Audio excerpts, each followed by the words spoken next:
আসসালামু আলাইকুম প্রিয় দর্শক, একটা ছোট ঘটনা বলি।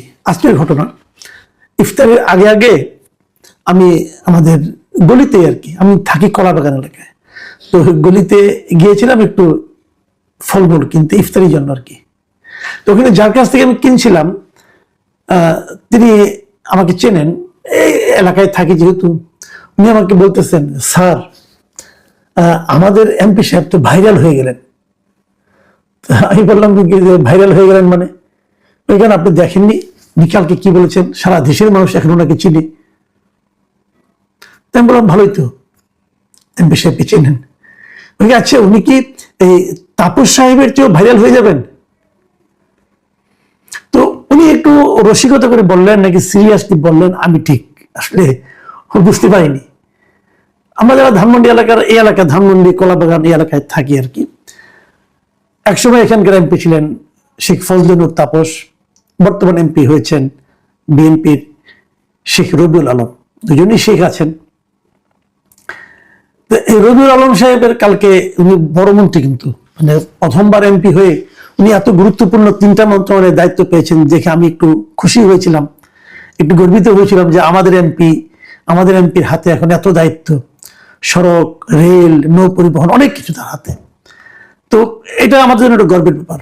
ওনার সঙ্গে 2জন প্রতিমন্ত্রী আছেন ওনার সহকারী হিসাবে, তো সেই হিসেবে ভালো। তো কালকে উনি যে কথাটা বলেছেন, একটা কথা বলে আসলে উনি ভাইরাল হয়ে গেছেন। উনি কি বলেছেন যে সড়ক পরিবহনের যেটা চাঁদা বলা হয়, এই চাঁদাটাকে উনি সেভাবে চাঁদা হিসাবে দেখেন না। তাহলে উনি এটাকে কি হিসেবে দেখেন? ওনার বক্তব্য হলো, এই টাকাটা তারা সমঝোতার ভিত্তিতে তুলে, কাজে এটা তো জোর করে তোলা হচ্ছে না। আমি যদি ওনার নিজের মানে মুখের কথা দিয়ে বলি, ওনার পুরো বাক্যটা আপনাদের একটু পড়ে শোনাই। তিনি বলেছেন, মানে পরিবহন খাতে চাঁদাবাজি নিয়ে একটা প্রশ্ন করা হয়েছিল, একজন সাংবাদিক প্রশ্ন করেছিলেন। এটা বৃহস্পতিবার দিন উনি মন্ত্রণালয়ে বসেই উনি সাংবাদিকদের মুখোমুখি হয়েছিলেন। প্রশ্নটা ছিল যে এই সড়ক পরিবহনের যে চাঁদাবাজিটা হচ্ছে এটা নিয়ে। তার উত্তর ছিল, সড়কে পরিবহনের চাঁদা যেটা বলা হয় সেভাবে আমি চাঁদা দেখি না। মালিক সমিতি, শ্রমিক সমিতি আছে, তারা তাদের কল্যাণে এটা ব্যয় করে।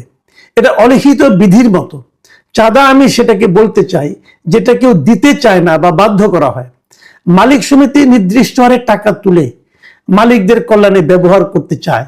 কতটুকু ব্যবহার হয় সেটা নিয়ে হয়তো বিতর্ক আছে, কিন্তু তারা সমঝোতার ভিত্তিতে এই কাজটা করে। ঠিক আছে, আপনার এই বক্তব্যটা, যে আমি কিন্তু একটু রবিউল সাহেবের পক্ষেই যাচ্ছি কারণে যাওয়ার চেষ্টা করছি কারণ উনি তো আমাদের এমপি, তাই না? আমার সঙ্গে ওনার অন্য সম্পর্ক আছে।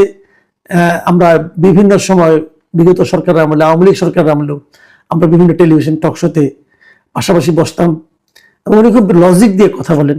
আমার পছন্দ ছিল, উনি আমার পছন্দের লোক। এবং আরো একটা সম্পর্ক আমাদের মধ্যে আছে, সেটা হলো যে আমরা ঢাকা ইউনিভার্সিটিতে একই ডিপার্টমেন্টে পড়তাম। একই ইয়ারে না, উনি বয়সে আমার চেয়ে অনেকটাই ছোট হবেন, বাট আমরা একই ডিপার্টমেন্টে পড়তাম, জার্নালিজম ডিপার্টমেন্টে পড়তাম। সেই হিসাবে এক ধরনের নৈকট্য আমি অনুভব করি, এবং সেই অনুভব থেকে হয়তো বা আমি ওনার একটা পক্ষ নেওয়ার চেষ্টা করছি। যে উনি যেটা বলেছেন না, এটা একভাবে ঠিকই আছে, যে আসলে এই যে শ্রমিক সমিতি আছে, মালিক সমিতি আছে, ওরা কিন্তু চাঁদা তুলে। প্রত্যেকটা গাড়ি যখন রাস্তায় বের হয় তখন একটা চাঁদা দিতে হয়, এবং সেই চাঁদাটা তারা তাদের ফান্ডে রাখে। এবং শ্রমিকরা কিন্তু চাঁদা তুলতে, এই চাঁদাটা দিতে পছন্দও করে। এই কারণে করে শ্রমিকদের যখন কেউ বিপদে পড়ে, অসুস্থ হয়, তখন এখান থেকে তাদের চিকিৎসা কিন্তু হয়। এটা যে একদম যে আপনার মানে একদম যে মানে হাওয়ার উপরে আছে, বিষয়টা সেরকম না। আপনি শ্রমিকের সঙ্গে যারা জড়িত আছেন ওদের সঙ্গে আলাপ করে দেখেন, তারাও এটা বলবেন। এবং উনি আপনার এটা বলেছেন যে এটা নিয়ে কতটুকু কিভাবে ব্যবহার হয় সেটা নিয়ে বিতর্ক আছে।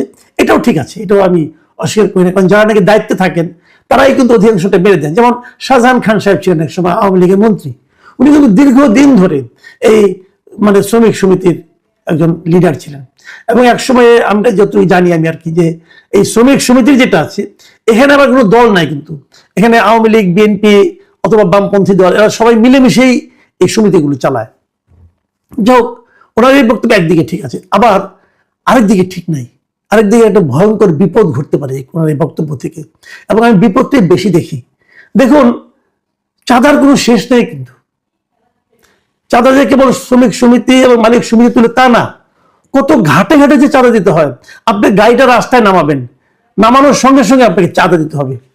এবং আজকে কোন রুটে আপনি যাবেন সেটা নির্ধারণ করে দেবে, কোন সময়ে যাবেন, সবকিছুর পেছনে কিন্তু চাঁদা আছে। আর উনি যে কথাটা বলেছে যে সমঝোতার ভিত্তিতে, ভাই সমঝোতাটা কি জিনিস বলেন তো? ধরেন আমি রাস্তায় যাচ্ছি, একজন এসে আমার সামনে একটা ছুরি ধরলো, ধরে বললো তোমার মোবাইল দাও, তোমার ঘড়ি দাও, তোমার যা আছে দাও, মানি ব্যাগ দাও। আচ্ছা আমি কি তার সাথে মারামারি করবো? করবো না তো, কারণ আমার ছুরির ভয় তো আছে, আমি তাকে দিয়ে দেবো এগুলো। এই যে আমি দিলাম, আমি কোনো শব্দও করবো না, লোক কি মনে করবে? আমি বোধহয় সমঝোতার ভিত্তিতে দিয়ে দিলাম। আমি কি সমঝোতার ভিত্তিতে দিলাম? আমি আরো উদাহরণ দিয়ে বলি, রবিউল সাহেব নিজে কিন্তু কনস্ট্রাকশন, ওনার কোম্পানি আছে, কনস্ট্রাকশনের ব্যবসা করেন, আওয়ামী লীগের আমলে করেছেন, একদম করেন নেতা তো না, ভালোই করেছেন। আচ্ছা ওই সময় কি ওনাকে চাঁদা দিতে হয় নাই?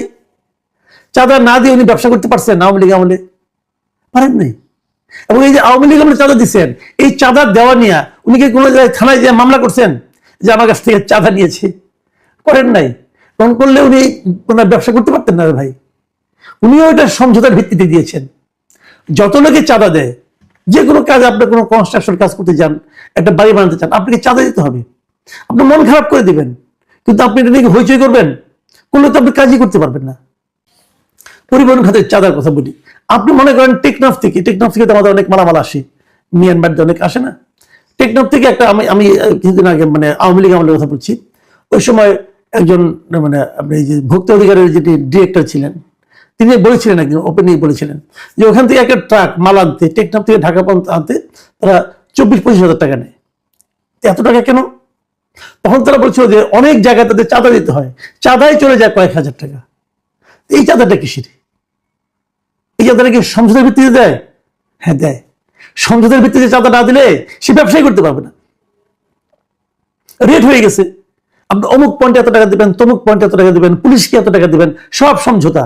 এবং তারা স্লিপ ধরে দিবে আপনাকে এই চাঁদা নিয়ে। এই সমঝোতার চাঁদাটাকে আমরা চলতে দিতে চাই?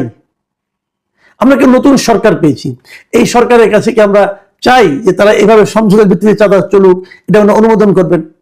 দেখেন, শেখ রবিউল আলমকে বলছি যে আপনি একসময় কিন্তু ব্যবসা করতেন, একসময় রাজনীতি করতেন, এখনো করেন রাজনীতি, বিভিন্ন জায়গায় কথা বলতেন। সেই সময়ের আপনি আর মন্ত্রী হওয়ার পর আপনি কিন্তু এক লোক না। এখন আপনার প্রত্যেকটা শব্দ নিয়ে লোকে আলোচনা করবে, প্রত্যেকটা শব্দ, বাক্য না, প্রত্যেকটা শব্দ নিয়ে আপনাকে আলোচনা করতে হবে। এবং এই কথাটা মাথায় রেখে আপনি কথা বলতে হবে। আপনাকে মনে রাখতে হবে যে এই কথাটা যে বললাম, এটা আমার জন্য বড় ক্ষতির কারণ হতে পারে। আপনি কি ভেবে বলেছেন সেটা এক কথা, কিন্তু আপনার এই কথাটা সমাজে কিভাবে ছড়িয়েছে সেটা হলো গুরুত্বপূর্ণ। এবং এর নেতিবাচক প্রভাবটা কিন্তু ভয়ঙ্কর, খুব ভয়ঙ্কর নেতিবাচক প্রভাব। অলরেডি কিন্তু মানুষ বলছে যে এই সরকার তো তাহলে চাঁদাবাজদের একভাবে স্বীকৃতি দিল, এবং চাঁদাবাজরা কিন্তু এটাকে একটা আস্কারা হিসেবে নেওয়া শুরু করে দিবে এখন, এবং সবাই সমঝোতার ভিত্তিতে ঝাঁপাই পড়বে। তাহলে কি হলো জিনিসটা? আমি আরেকটা কথা বলি, এই যে বললাম না আপনারা মন্ত্রী হয়েছেন, আপনাদের সাবধানে কথা বলতে হবে, এটা যেমন বললাম, এর সঙ্গে আরেকটা কথা বলি, আপনি মন্ত্রী হওয়ার পর আপনি মাত্র একবারও ভুল করার সুযোগ পাবেন না, একবারও না। আপনি বলবেন একবার ভুল করি না, আপনি একবারও ভুল করার সুযোগ পাবেন না। ভুল শুধরে, ভুল না করে কিভাবে থাকতে হয় সেটা শিখে তারপর আপনাকে মন্ত্রী হিসেবে কথা বলতে হবে। আপনি যে ভুল করেছেন, এই ভুল সীমাহীন ভুল, এই ভুল ক্ষমাহীন ভুল, এটা আপনি করতে পারেন না। আমি দেখেছি ভিডিওটা, যে ভিডিও তিনি করেছেন, ওনার পাশেই কিন্তু আরেকজন ওনার প্রতিমন্ত্রী বসেছিলেন, হাবিবুর রশিদ হাবিব, উনি বসেছিলেন।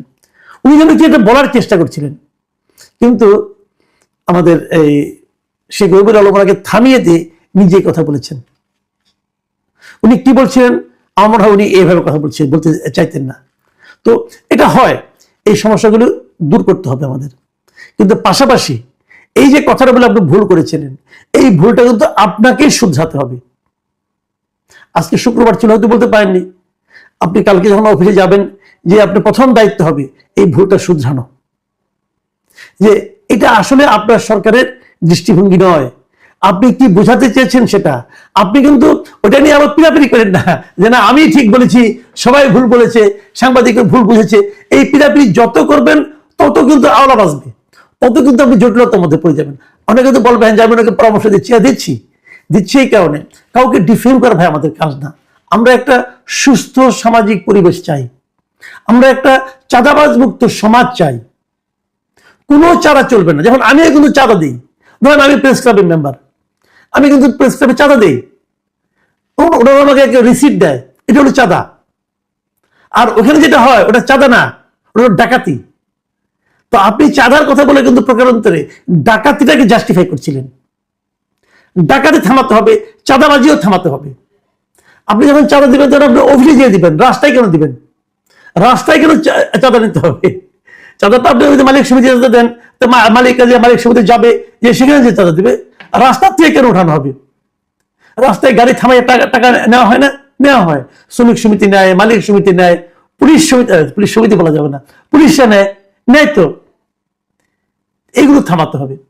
আমরা দুর্নীতির বিরুদ্ধে, এই সরকারের প্রধানমন্ত্রী ইতিমধ্যে বলেছেন উনি দুর্নীতির টুটি চেপে ধরবেন, গলা চেপে ধরবেন। কিভাবে ধরবেন? আপনি কিভাবে, যদি এগুলি চলে, যে সমস্ত কথাবার্তা যদি আমরা এনকারেজ করি, তাহলে কিভাবে করবেন? পারবেন না তো। সবচেয়ে বেশি চাঁদাবাজি হয় পরিবহন খাতে, সবচেয়ে বেশি। এদেশের যত খাত আছে, সবচেয়ে বেশি চাঁদাবাজি হয় পরিবহন খাতে। পরিবহন খাতে চাঁদা থামান।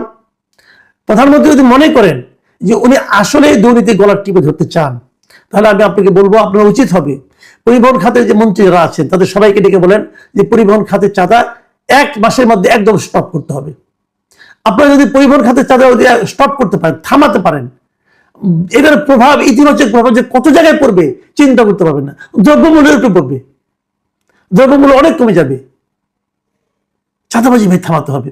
আপোষের মাধ্যমে চাঁদাবাজি হয় না। আপোষের মাধ্যমে আপোষের মাধ্যমে যেটা হয় সেটা অন্য জিনিস, আর এটা যেটা হয় এটা ডাকাতি, দস্যুতা, লুণ্ঠন। প্রিয় দর্শক, এখন এই পর্যন্তই। আল্লাহ হাফিজ।